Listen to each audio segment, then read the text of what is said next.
Welcome back everyone to my Let's Play of Dragon Warrior 4 for the Nintendo Entertainment System. Let's head into this cave here to try to find the Zenithian armor. This is the cave north of the King Metal's island. And there was a soldier there who said that he's looking for the Zenithian armor and he thinks it's in this cave up here. So I'm just going to switch the Sword of Miracles from Christo to Ragnar. Because I'm going to want to have Ragnar in my party here, because he has really good defense, especially with that Metal Babel armor. And being able to get hit points back from hitting enemies with that Sword of Miracles will just, help increase his survivability.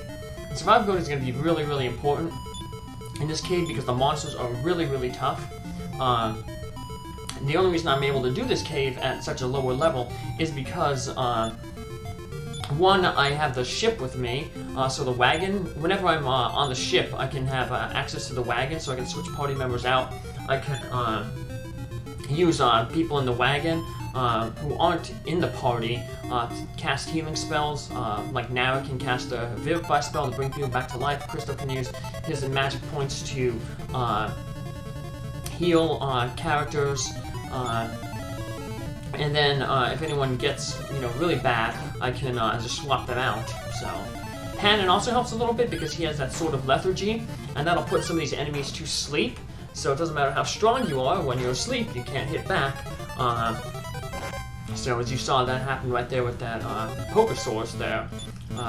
Managed to be put to sleep. So we have the Plyzodon. Has a lot of hit points, but other than that, it's not too difficult of an enemy. Its main thing is that it has so many hit points. Christo could be used in this party here to cast Beat, and even though it's not very accurate, it can defeat these guys. They are susceptible to it. It can hit them and defeat them in just one casting. So it's probably not going to be lucky to get one casting. It might take you like 2 or 3 to get it, but it's one way to deal with them. But I'm just basically dealing with damage. So my main party composition is going to be Ragnar, the hero, somebody else like a fighter, and then one of the wizards, either Bray or Mara. I'm using Bray here right now, because later on at the end, in order to get to the Zenithian armor, we're going to have to disembark the boat like we're disembarking it here. So if I just use, I could use either one, but as long as I just use one of them right now, while on the boat, and save the others have full MP for when I have to disembark, I know that I'll have enough to survive and defeat the enemies on the short trek that I gotta make. So yeah, this dungeon is kind of short, 2 floors, but the second floor that we're going to is really, really small. So, like I said, still full of tough enemies, so that's why I wanted to make sure that the mage who I take with me has full magic points to use all those spells, and that's why, I'm just not going to use Mara here. I'm going to keep her in reserve. So, we've got 3 chests in this area. The first one is that small metal there. You have to disembark the boat between the 4th and the 5th stone pillars. You just disembark there, and that leads to an opening.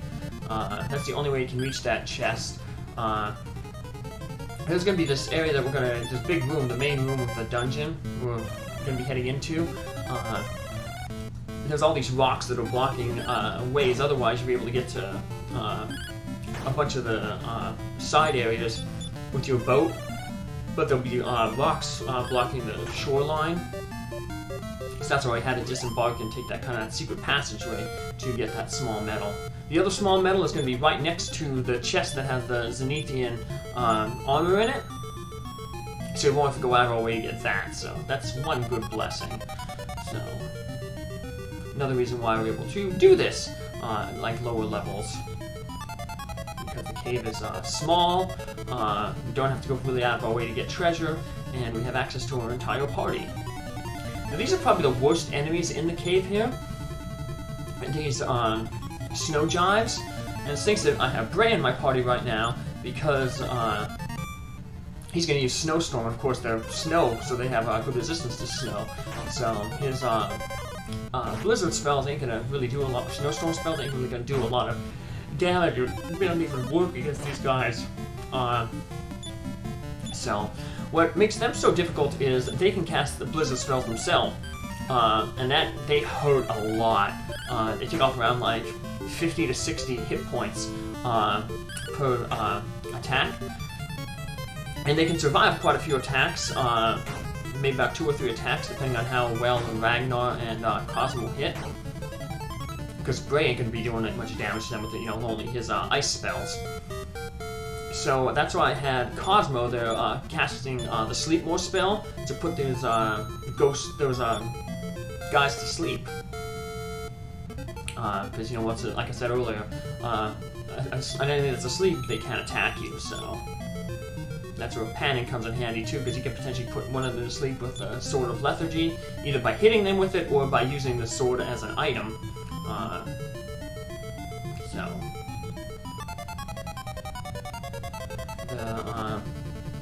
Yeah, those swords are going to be really important. That's why a lot of this. One of the good things is about these tougher enemies is they're going to give good gold and good experience, and that gold will be really helpful in helping Ragnar and the hero get their own Sword of Lethargies, which will help out on the boss Balzac that we're told about, who's in Santine Castle. We're told about that for a while ago, but we haven't decided to attack him yet because he's just so tough. One thing that makes him really tough is he attacks twice per turn. And he can use the Blizzard spell, like those Snow Jive flies can do. So if he casts the Blizzard spell twice in the same round, he can potentially knock out, one of your characters.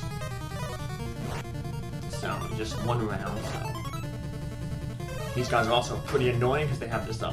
It's almost like the Blizzard spell with hot gas attack. As you can see, it's taking everybody else down to pretty low. So, as you can see, though, I've got the good advantage of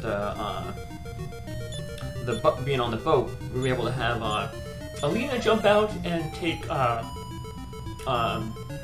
Pannon's place, just to finish off that battle. And now we can rely on Christo and Nara to heal our party up. That way, Cosmo keeps his MP safe for when we do the trek off the boat.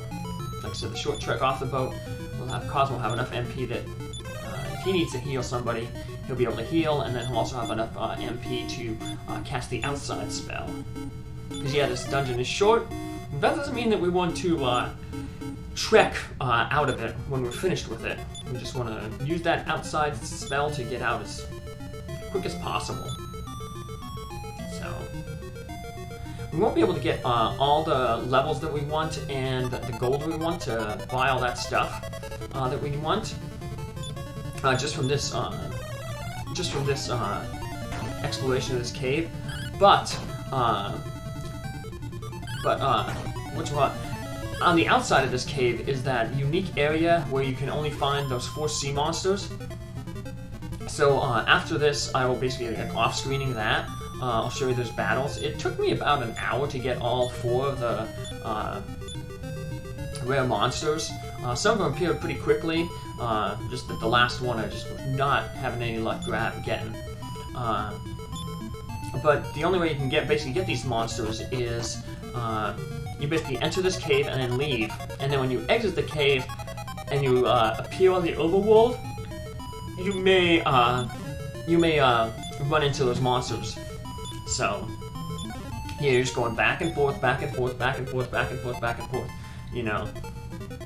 And a lot of times, you're not getting those monsters, you're getting the encounters when you enter the cave, and then you're fighting these tough monsters. But like I said, it's good because if we fight these tough monsters, we do gain some experience and some gold, and we can always heal up fully at the Metal King Island, because he has that in there. So I had to do that a few times. but hopefully these monsters will be a little bit easier now because one, Cosmo now has the Sword of Zenithian armor, which is his strongest armor.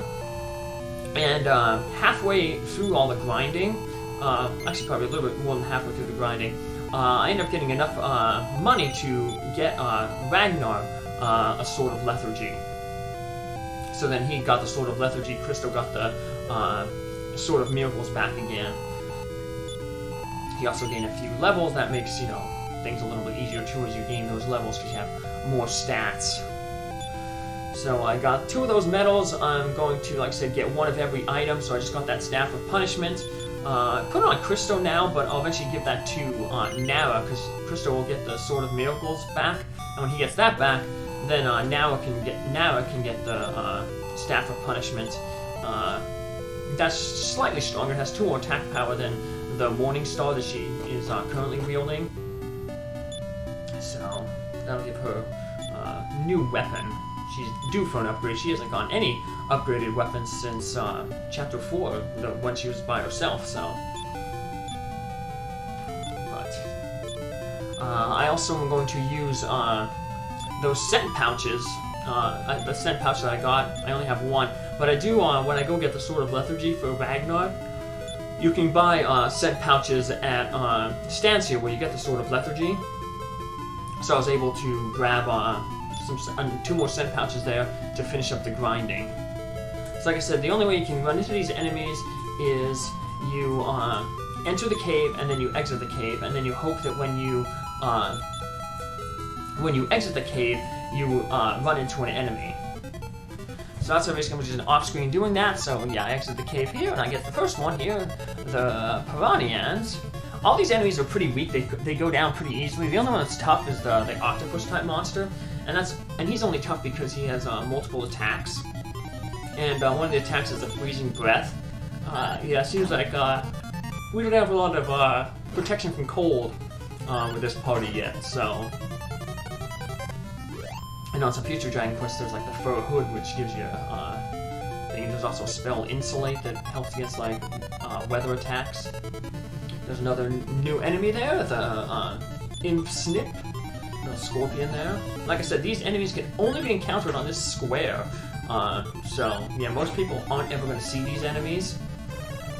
I basically, like I said, only in my research of this game, and researching strats and stuff, and stats in the bestiary, that I, discovered about these. So now in some of the future re-releases, I heard that they're actually made into common enemies, so they're actually available in different locations. But for right now, for the original game, for the Nintendo, you can only find them there. So here's the giant octopod. I say he's the toughest one because he has a freezing breath and he can attack twice. Because I think he has 8 arms. Octo. So now we just have one more we end up getting. And it is these rays, the Batoidea? I don't know how you say that, but nothing special about them. So, but finish them off, and then we don't have to worry about, as you can see, grinding anymore. So, as you can see, we gained quite a few levels. We basically got Hero up to level 22, which is basically where you want to be. They recommend being about level 23 when you fight Balzac. But we're going to be going in there, with 2 sort of lethargies, both on Cosmo and on Ragnar, so that'll help out. Now, I worked back to this spa town here, because remember that ghost, that hero who saved the town from monsters? They basically said that, he had the Zenithian armor. And he says, oh, the Zenithian armor is like, I think someone said that the one in this town is fake. Somebody stole the rig of the Zenithian armor. So if you come back with the Zenithian armor, he says, oh, you found my armor. I'll give it to you. Use it to save the world. So yeah, you just get that little piece of dialogue there if you return back to this location with the Zenithian armor. Yeah, so that guy actually recognizes it, so yeah, like some of the townspeople are thinking that, yeah, the armor that they're showing off there isn't really his armor, it's a fake. The real Zenithian armor that he wore was stolen. Which is, I guess, good that it was stolen, because that means it allowed us to find it. Otherwise, have to steal this armor from this Talon. That wouldn't be very good. That wouldn't be very heroic, and, well, we want to be heroes, so come join us on the next episode where Cosmo continues his heroic adventure. Bye!